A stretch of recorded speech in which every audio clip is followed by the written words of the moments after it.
On this podcast of Gun Talk Hunt, we've got an extra microphone here, which means we've got a special guest who's going to tell you how to bag more dove. Not really, but he'll share some really good dove season stories. All that right here.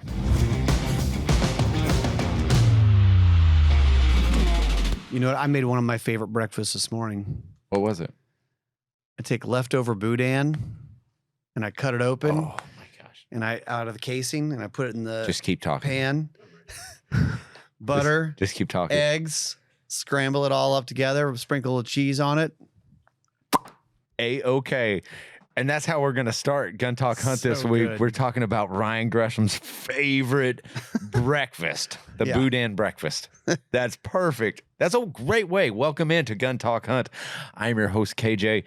And today, of course, we've got Ryan Gresham, the man. Everyone. Like, he's the guy of Gun Talk. How you doing? I'm good, man. I'm good, too. It's early season. Guys are ramping up, and we're going to get into the finer details of dove season. Yep. Because that's right around the corner. And we just spent a day, or really a half a day, out at the sporting clays. Yeah. And we're humbled. Yeah. Yeah.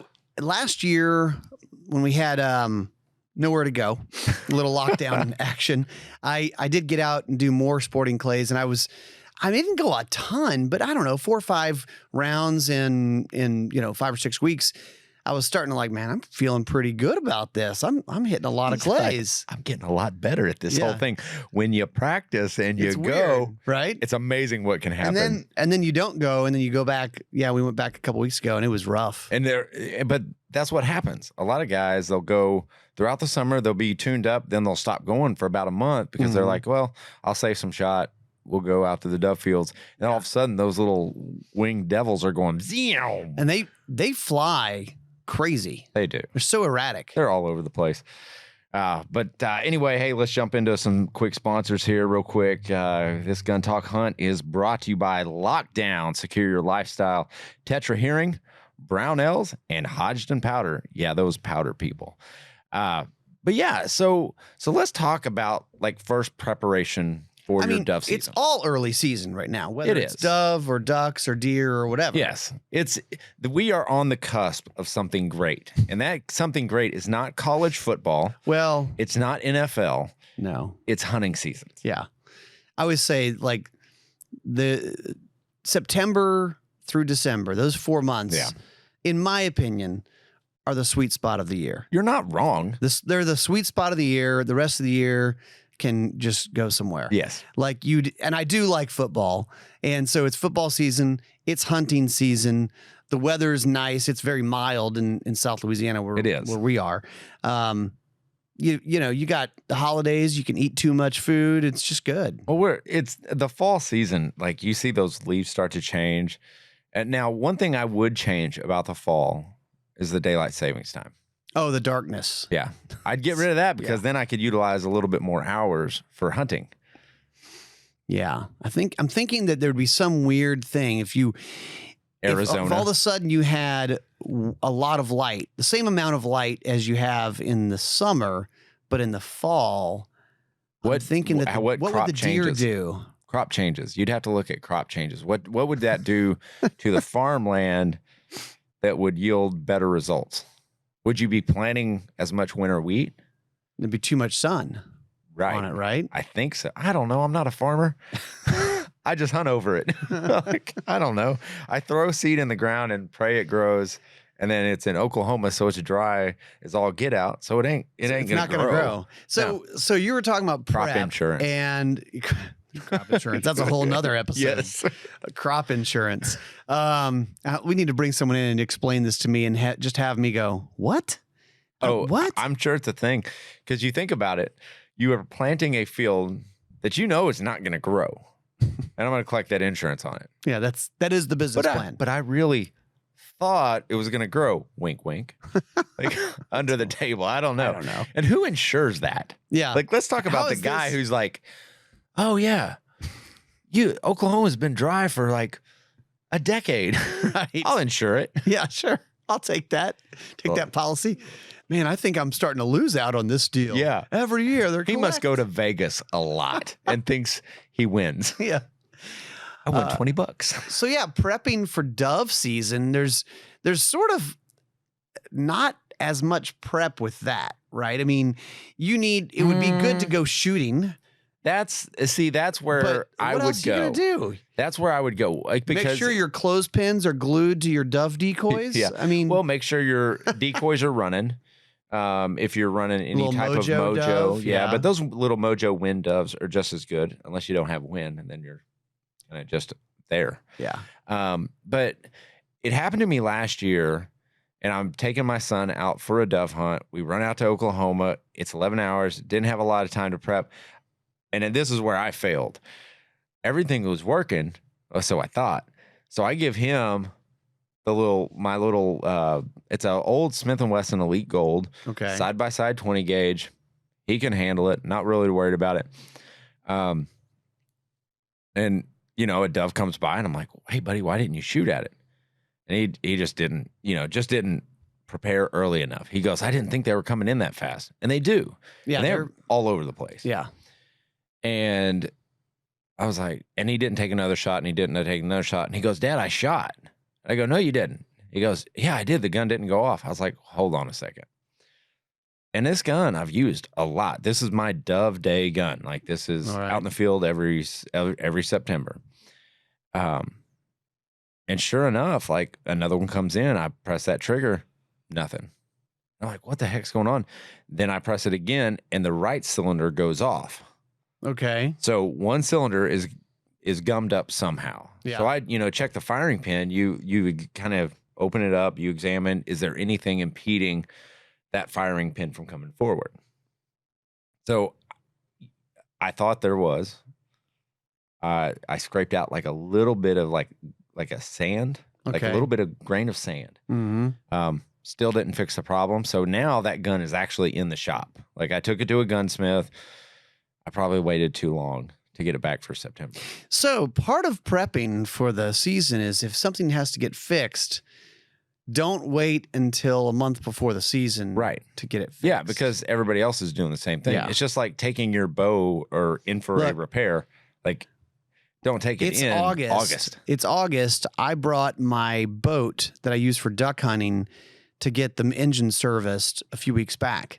And because come October, which is when it starts down here, that's when everybody's, or November, that's when everyone's going to do it. So I'm way ahead of it. So it's the early season prep that I think a lot of people, so really right now, what you should be doing is buying ammo. And I don't know, maybe. So dove season stories. Oh my God. All right. So dove season is interesting because dove hunting can be really fun. It's very social. It can be very social. If you get, I've been on a few different versions of dove hunts. I've been where it's just, I have where it's a big group in a big field and the doves are flying all over the place, which it gets them moving. It's helpful to have a lot of people, but because it's social and it's a little bit like come one, come all. Right. You can get the folks out there who don't usually hunt and don't usually hunt doves. And so a lot of times you get low flying doves, and it is not uncommon to have a low dove and everybody's going yelling, low dove, don't shoot. And then here comes Billy Bob, cousin Billy Bob. He's like, I got it. I got this. And he can pepper. You got to wear eye protection. That's one thing got to wear eye protection. In some form or fashion, just wear it. You literally could get your eye shot out. Yeah. And that's not even with a BB gun. Right. I mean, this is shot going quick. Yeah. You'll lose 12 gauge, 20 gauge. Yeah. Yeah. So that's just, the safety gear is important. Wait, hold on a second. So you said dove hunting stories, and then you jump into this getting peppered. You didn't share a story. Well, I have a story. I want to hear this. I have stories. I also have a story where my buddy and I, we were in high school. I had my lab, and we were like, we're going to go. I have a buddy who has this field. There's got to be doves on it. Sunflowers. Yeah, it's got, I don't know. Some bird seed accidentally fell out of his pocket. And so we're going to go out to the field, and we'll just sit there. It's easy. You just set up on the edge of the field and wait for doves to come by. So we set up out there. There were no doves. I don't know where the doves were. It's like, you could drive by the field and there's always doves on power lines and flying around. No doves. So, but we kept seeing all these crows. So it turned into a crow shoot, which is legal to do. It's legal. It turned into a crow shoot because if you're a 16-year-old boy, you're like, well, I'm going to shoot something. I'm shooting something. I also learned about perhaps the need for booties on a dog on this cut field because his feet got all tore up. Just running around. He was having a great time, but it was like... But after the fact, it's when you're taking him home that he's sitting there licking his paws and everything. You're like, what's up with him? And they're all cut up. Yeah, so for your dog, that's perhaps a hunt. Know where you're hunting. Yeah, because I think, hey, it's a dog. Dogs run outside, whatever. And this was decades ago, and you're like, oh, yeah. So you have another story, but I'm going to jump in real quick right here from a word from our valued partners. Gun Talk Hunt is brought to you by Timney Triggers. For 75 years, hunters like me have trusted Timney with their hunts and their shooting. Get ready this season because it's right around the corner. You better hurry up and order now. A trigger like the Weatherby Vanguard, a 2-stage Remington 700 trigger, or even a Mossberg LBA long or short action. Timney Triggers is easy to install. So easy, even I can do it. No gunsmith needed in this house. Find your new trigger at timneytriggers.com. Also by Lockdown. Lockdown has gone even more high tech. I didn't know that was possible, but they sure did it here with their Logic products like the Puck Gen 2, Logic Smart Plug, the Logic Secure Camera, and the Logic Vault Door. You could turn your whole closet into a vault, secure everything, and secure your lifestyle with Lockdown. Visit lockdown.com and use the code GUNTALK10 for 10% off site-wide. And Tetra Hearing. Audiologists at Tetra have developed Tetra Range Alpha Shields, a new premium hearing protection product for the range that reduces gun blasts to a safe decibel level. Yeah, they work really well, and you can actually use them out in the field because they finely tune these things to hear the game you want, whether it's turkey, waterfowl, or even big game. You know what? All you got to do is go to tetrahearing.com and use the code GUNTALK at checkout for 15% off your purchase. And by Benelli.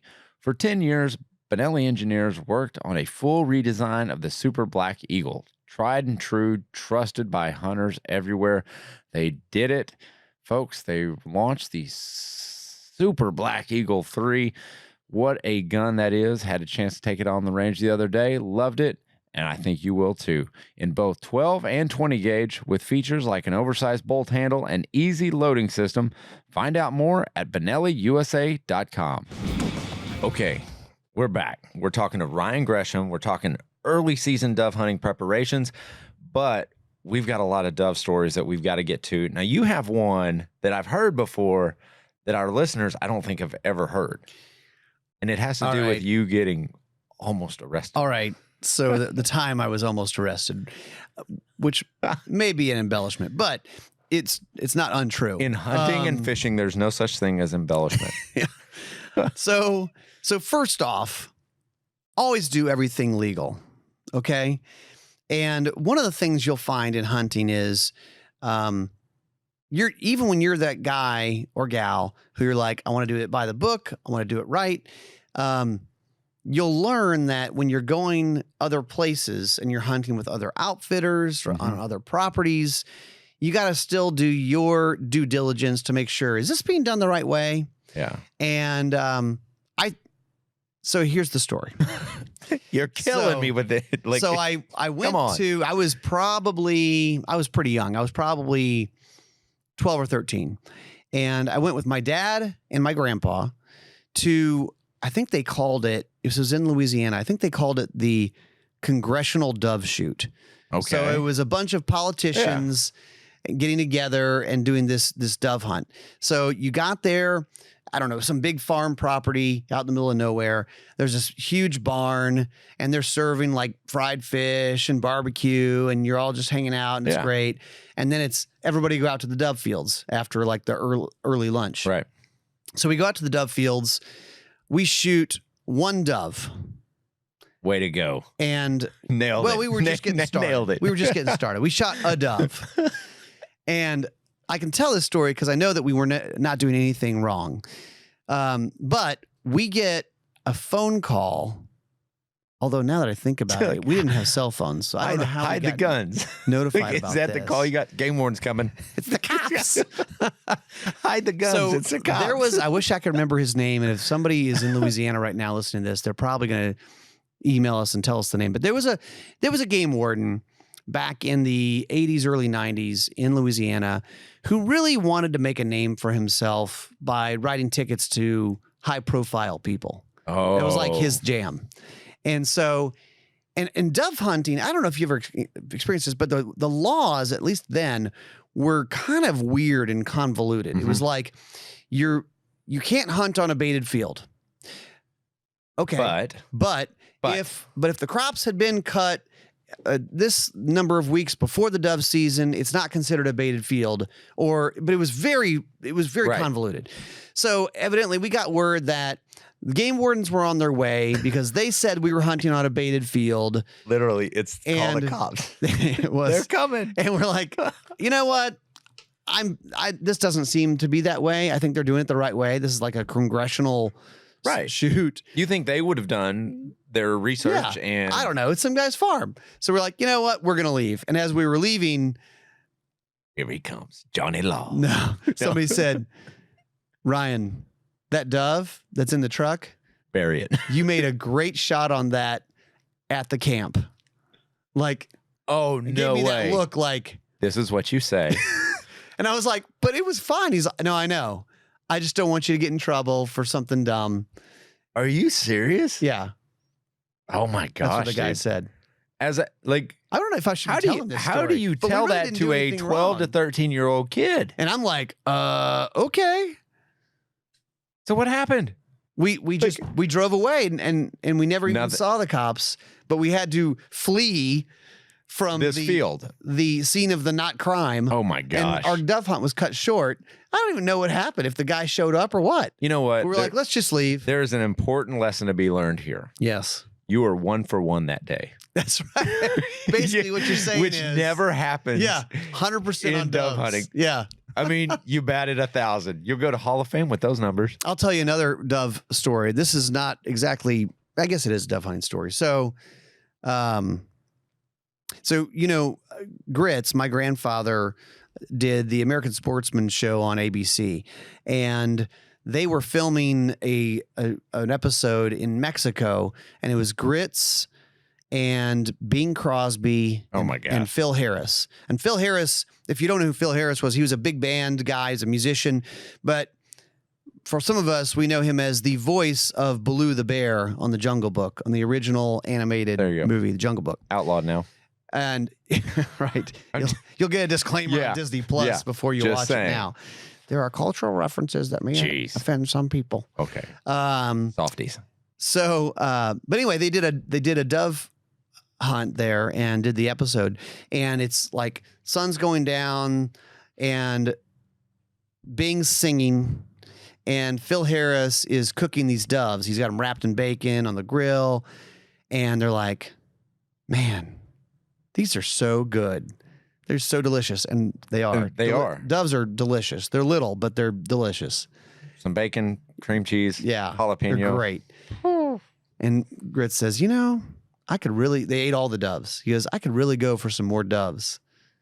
And Phil Harris is like, I got the time.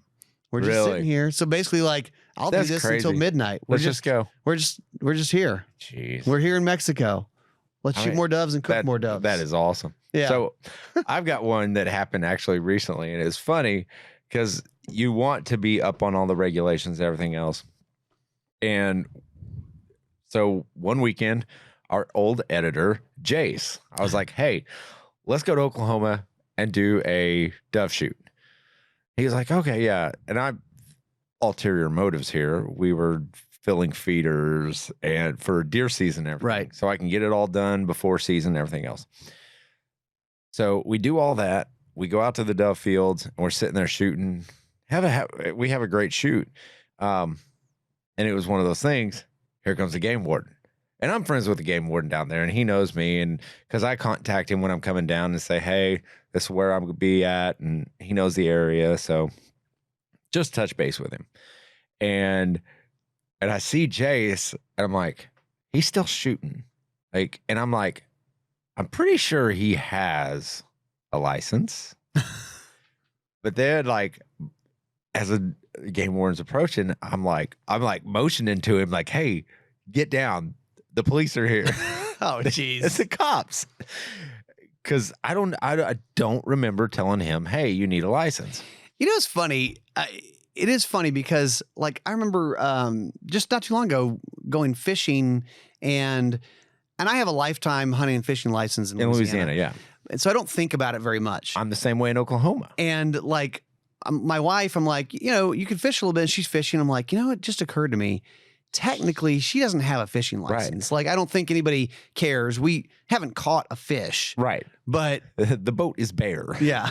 But so he drives up. I'm sitting there talking to him, and I thought it was funny because he didn't ask me for my license, because he usually does. I mean, we know each other, but as a general courtesy, you know, I always have my license on me, as you're supposed to, and they always ask you. Mm-hmm. So we have a nice conversation, doesn't get out, doesn't check anybody. He's like, how many did you shoot? And I was like, oh yeah, I've got this many. I'm trying to get to the limit, you know. And he goes, how many did they shoot? And I told him, and I was like, yeah, they're just kind of flying slow. They were kind of in that like mid-morning pattern where they're transitioning from that morning feed to, you know, kind of the watering holes. And then he drives off. And I was like, man, that was super weird. I go, hold on a second. It was like the free hunt weekend to where you didn't have to have a license, which is actually, you know, a lot of people don't think about that. Yeah. Like a lot of states do offer a form of that. And typically it's in those dove seasons where it's, you know, you can shoot more and you can take game home and you don't have to worry about having a license or a tag. So after the stress wore off, I was like, I walked over to Jason. I was like, why were you? He goes, there were dove flying everywhere. I could have been shooting this whole time. I was like, yeah, I'm sorry. Like I didn't know if you had bought a license or not. And that's why I told you to get down. I know. Not to hide the fact, but you need to buy a license. You need to buy a license, of course. Yeah. Except on like the free weekend, because I had forgot that I did tell him that it was, you know, he wouldn't have to buy a license, but I had just forgot. It was in that moment when the warden's driving up, you're like, oh my gosh, are we doing everything right? I think we're doing everything right. We always do everything right. Always. But there's always something in the back of your mind. And it's so funny. We could do a whole show over game warden stories and the perception of them. And maybe we should have our good buddy Jeremy King back on. Yeah. Who is a game warden. But I've seen guys completely fall apart. And they're doing everything right. Well, it's like getting pulled over if you're driving and you're like, it's just, there's a nervousness about the whole thing. Even though when you're like, I wasn't doing anything wrong. No. I mean, you weren't doing anything wrong, but in the back of your mind, we're like, did I miss something in the brochure? Maybe it's a new rule or it's, wait, does the license have to be physically on my person? Because I know it's in my hunting bag 100 yards down the field. Or don't they have it on apps now? They do. In some states they do. But I mean, typically I'll have it on my phone. Like I'll take a picture of it on my phone. See, that's another thing for me. Like, why do I have to have a driver's license? You guys have computers. Yeah. Go look it up. Well, a lot of people do the e-wallet now where you can save it and I don't know. It's on your phone. But anyway, that's beside the point. But dove season's coming up. You guys need to get out there. You need to hunt. Take kids hunting. Man, that's a great time to spend with your kids. It's not real. I mean, well, it doesn't get real cold down here, but it's not cold wherever you are, right? You don't have to be still or quiet that much. Maybe you do a little bit. Yeah. If the doves are coming. Just maybe a little. Be still for a second. Yeah. But shut up, they're coming in. Fun. And if you get on them, I mean, what's the limit? It's like 12, 15? Yeah, something like that. I mean, you can shoot a lot. Depends in your area. You can shoot a lot. It's fun. But yeah, well, thank you for joining, Ryan, and we'll have to have you on because we've got an antelope hunt coming up that will need some coverage. It'll be interesting. We've got 6 dudes going down and staying in a yurt. What could go wrong? Anyway, that's it for this Gun Talk Hunt. As always, you guys keep those muzzles pointed in a safe direction and always be careful.